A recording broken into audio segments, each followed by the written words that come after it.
Halo sobat! Dalam video ini, kita akan menjelajahi 4 kejadian bersejarah yang penting yang terjadi sekitar 500 tahun sebelum Masehi. Era ini penuh dengan transformasi dan perkembangan yang membentuk peradaban di seluruh dunia. Mari kita simak peristiwa-peristiwa menarik berikut ini. Tapi sebelum kita lanjutkan, bagi Anda yang belum subscribe channel ini silahkan klik tombol subscribe agar channel ini bisa berkembang. Subscribe dari Anda sangat bermanfaat bagi kami. Like, komen dan share, supaya admin lebih bersemangat dalam membuat video tentang fakta-fakta menarik yang lainnya. 1. Kekaisaran Persia. Kekaisaran Persia, juga dikenal sebagai Kekaisaran Achaemenid, adalah salah satu kekaisaran terbesar dan paling berpengaruh dalam sejarah dunia. Didirikan oleh Cyrus the Great pada abad ke-6 sebelum Masehi, kekaisaran ini berkembang pesat dan meliputi wilayah yang luas dari Eropa Timur hingga Asia Selatan dan Afrika Utara. Berikut adalah ikhtisar tentang Kekaisaran Persia. Pendiri dan ekspansi awal. Cyrus the Great, Cyrus II Sedih Cyrus the Great adalah pendiri Kekaisaran Achaemenid sekitar tahun 550 sebelum Masehi. Ia berhasil menyatukan suku-suku Persia dan menaklukkan kerajaan Media, Lydia, dan Babilonia. Penaklukan Babilonia pada 539 sebelum Masehi terkenal karena kebijakan Cyrus yang toleran terhadap kebudayaan dan agama yang berbeda, termasuk pembebasan orang Yahudi yang ditawan di Babilonia. Penerus dan puncak kekuasaan. Cambyses II, putra Cyrus, Cambyses II, melanjutkan ekspansi kekaisaran dengan menaklukkan Mesir pada tahun 525 sebelum Masehi, menjadikan Kekaisaran Persia sebagai kekaisaran terbesar pada masanya. Darius the Great, Darius I Sedih di bawah pemerintahan Darius I, 522-486 sebelum Masehi, Kekaisaran Persia mencapai puncak kejayaannya. Darius melakukan berbagai reformasi administratif, membagi kekaisaran menjadi satrapi, provinsi, yang diperintah oleh satrap, gubernur. Ia juga membangun jalan raya kerajaannya, memperlancar komunikasi dan perdagangan, serta memperkenalkan sistem perpajakan yang efisien. Administrasi dan infrastruktur. Sistem satrapi. Kekaisaran Persia terkenal dengan sistem administrasinya yang terorganisir, yang membagi kekaisaran menjadi sekitar 20 satrapi. Setiap satrap bertanggung jawab langsung kepada raja dan mengelola urusan militer, perpajakan, dan hukum di wilayahnya. Royal Road, jalan raya kerajaan yang dibangun oleh Darius memfasilitasi pergerakan pasukan, komunikasi, dan perdagangan. Jalan ini membentang sekitar 2.500 km dari Susa di Iran hingga Sardis di Turki. Warisan Kekaisaran Persia. Kekaisaran Persia meninggalkan warisan besar dalam bidang pemerintahan, administrasi, infrastruktur, dan budaya. Toleransi beragamanya dan kebijakan administrasi yang efisien menjadi model bagi banyak kekaisaran berikutnya. Warisan arsitektur, seperti Persepolis, dan pengaruh budaya Persia terus berlanjut hingga hari ini. 2. Demokrasi Athena. Demokrasi Athena adalah salah satu bentuk pemerintahan demokratis tertua di dunia, yang berkembang di kota Athena, Yunani, sekitar abad ke-5 sebelum Masehi. Sistem ini menjadi model penting dalam perkembangan demokrasi di masa mendatang. Berikut adalah beberapa aspek kunci tentang demokrasi Athena. 1. Sejarah awal dan latar belakang. Kleisthenes, seorang tokoh politik Athena, sering dianggap sebagai bapak demokrasi Athena. Pada tahun 508-507 sebelum Masehi, ia memperkenalkan serangkaian reformasi yang merombak sistem politik Athena, mengurangi kekuasaan aristokrasi, dan memberikan lebih banyak kekuasaan kepada warga negara. Reformasi Kleisthenes membagi warga Athena menjadi 10 suku baru, masing-masing terdiri dari 3 bagian, kritis, yang dipilih secara acak dari berbagai wilayah kota dan pedesaan. Tujuannya adalah untuk memutus hubungan lama berbasis keluarga atau kesukuan dan mempromosikan kohesi sosial dan politik. 2. Struktur demokrasi Athena. Ekklesia, Majelis Rakyat semua warga negara laki-laki yang sudah dewasa, sekitar 30.000 hingga 60.000 orang, memiliki hak untuk menghadiri dan berbicara di Eklesia. Majelis ini bertemu sekitar 40 kali setahun dan membuat keputusan penting tentang perang, kebijakan luar negeri, dan undang-undang. Boule, Dewan 500 anggota Boule dipilih setiap tahun melalui undian dari 10 suku, masing-masing suku mengirimkan 50 wakil. Boule bertugas mempersiapkan agenda untuk Eklesia dan mengawasi administrasi sehari-hari. Magistrate, berbagai jabatan eksekutif, termasuk archon dan strategi, jenderal, dipilih melalui undian atau pemilihan langsung. Para magistrate bertugas menjalankan keputusan Eklesia dan Boule.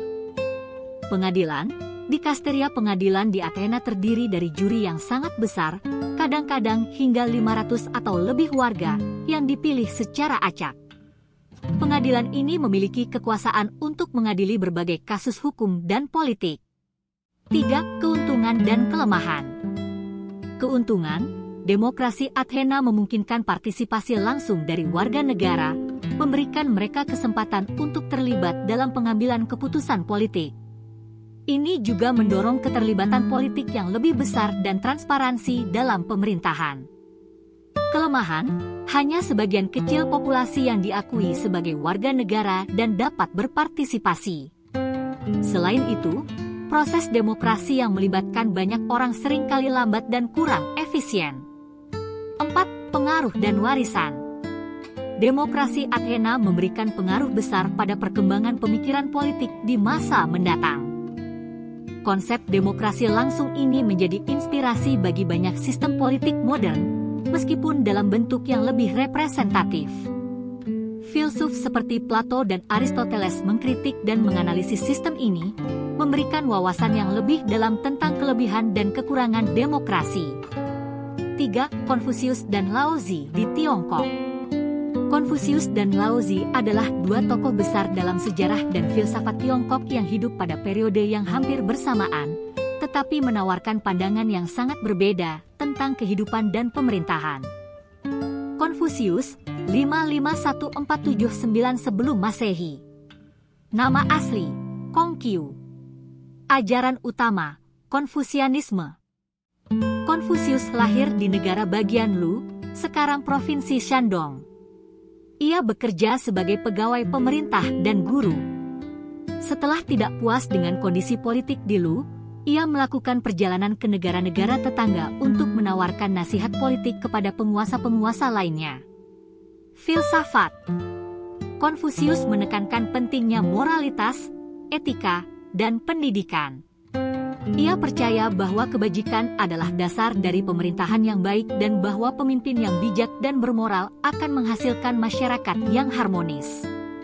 5 hubungan dasar dalam masyarakat menurut Konfusius adalah antara penguasa dan rakyat, ayah dan anak, suami dan istri, saudara tua dan saudara muda, serta teman dan teman. Prinsip-prinsip penting Konfusianisme termasuk Ren, kebajikan atau kasih sayang, dan Li, tata krama atau upacara. Karyanya yang paling terkenal adalah Analek Konfusius, Lunyu, sebuah kumpulan ucapan dan ajaran Konfusius yang dikumpulkan oleh para muridnya. Laozi, sekitar abad ke-6 SM, tanggal pasti tidak diketahui. Nama asli, Li Er. Ajaran utama, Taoisme. Sedikit yang diketahui secara pasti tentang kehidupan Laozi. Beberapa catatan mengatakan bahwa ia bekerja sebagai penjaga arsip di Istana Yo. Konon, Laozi meninggalkan pekerjaan dan melakukan perjalanan ke barat, menunggang keledai. Sebelum pergi, ia menulis sebuah buku yang kemudian dikenal sebagai Dao De Jing, atas permintaan seorang penjaga perbatasan. Filsafat.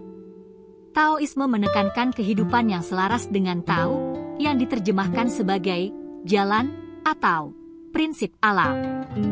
Laozi mengajarkan prinsip Wu Wei, yang berarti tidak bertindak atau bertindak secara alami dan spontan sesuai dengan alam semesta. Taoisme mempromosikan kehidupan sederhana, rendah hati, dan damai, serta menghargai alam dan kebijaksanaan intuitif. Dao De Jing adalah teks utama Taoisme yang terdiri dari sekitar 81 bab pendek, menawarkan pandangan tentang pemerintahan, masyarakat, dan perilaku individu. Perbedaan utama. Pandangan tentang pemerintahan, Konfusius percaya pada pentingnya pemerintah yang bijaksana dan moral, sedangkan Laozi lebih suka pemerintah yang sedikit campur tangan dan membiarkan alam mengatur dengan sendirinya. Pendekatan hidup. Konfusius menekankan hubungan sosial dan peran individu dalam masyarakat, sedangkan Laozi menekankan harmoni dengan alam dan menjalani kehidupan sederhana dan bebas dari keinginan. Kedua tokoh ini telah memberikan pengaruh besar pada budaya, filsafat, dan kehidupan masyarakat Tiongkok selama berabad-abad dan terus dihormati hingga saat ini. 4. Pembentukan Kekaisaran Romawi. Pembentukan Kekaisaran Romawi adalah proses yang berlangsung selama beberapa abad dan melibatkan sejumlah perubahan politik, militer, dan sosial. Berikut adalah garis besar sejarah pembentukan Kekaisaran Romawi. Awal Roma dan monarki, 753-509 sebelum Masehi. Menurut legenda, Roma didirikan pada 21 April 753 sebelum Masehi oleh Romulus dan Remus, dua saudara kembar yang dibesarkan oleh seekor serigala betina. Romulus kemudian membunuh Remus dan menjadi raja pertama Roma. Roma awalnya adalah sebuah kerajaan yang diperintah oleh 7 raja berturut-turut.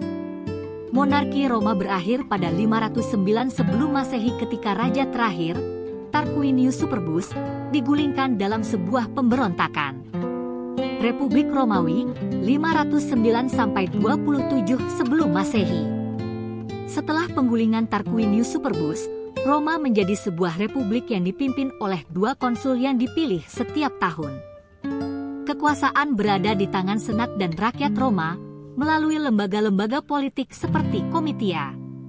Selama periode republik, Roma terlibat dalam banyak perang dan konflik yang memperluas wilayahnya. Ini termasuk Perang Punisia melawan Kartago, yang berakhir dengan kehancuran Kartago dan dominasi Roma di Mediterania Barat. Pada abad terakhir sebelum Masehi, Republik Romawi mengalami krisis politik dan sosial yang serius, termasuk perang saudara antara jenderal-jenderal kuat seperti Sulla, Pompeius, dan Julius Caesar. Julius Caesar memainkan peran kunci dalam akhir Republik Romawi. Setelah menyeberangi Sungai Rubicon pada 49 sebelum Masehi, ia memulai perang saudara melawan Pompeius dan akhirnya mendeklarasikan dirinya sebagai diktator seumur hidup. Caesar dibunuh pada 44 sebelum Masehi oleh sekelompok senator yang dipimpin oleh Brutus dan Cassius. Kekaisaran Romawi, 27 sebelum Masehi sampai 476 Masehi. Setelah kematian Caesar, kekuasaan jatuh ke tangan Octavianus, keponakan sekaligus anak angkatnya. Setelah memenangkan perang saudara terakhir melawan Marcus Antonius dan Cleopatra, Octavianus menjadi penguasa tunggal Roma. Pada 27 sebelum Masehi, Senat memberinya gelar Augustus, menandai awal Kekaisaran Romawi. Di bawah Augustus, Kekaisaran Romawi memasuki periode yang dikenal sebagai Pax Romana, perdamaian Romawi, yang berlangsung sekitar 200 tahun. Selama periode ini, Kekaisaran mengalami stabilitas politik, ekonomi, dan ekspansi besar-besaran. Setelah Augustus, Kekaisaran dipimpin oleh serangkaian kaisar, beberapa di antaranya terkenal seperti Tiberius, Caligula, Claudius, Nero, Trajanus, Hadrianus, dan Marcus Aurelius. Pada abad keempat Masehi, di bawah pemerintahan Kaisar Konstantinus, Kristen menjadi agama resmi Kekaisaran. Kekaisaran kemudian terbagi menjadi 2 bagian, Barat. Kekaisaran Romawi Barat mengalami penurunan dan akhirnya runtuh pada 476 Masehi ketika Romulus Augustulus, kaisar terakhir Roma Barat, digulingkan oleh Odoacer, seorang panglima Jerman. Warisan Kekaisaran Romawi. Kekaisaran Romawi meninggalkan warisan yang mendalam dalam berbagai bidang, termasuk hukum, pemerintahan, arsitektur, teknik, dan bahasa.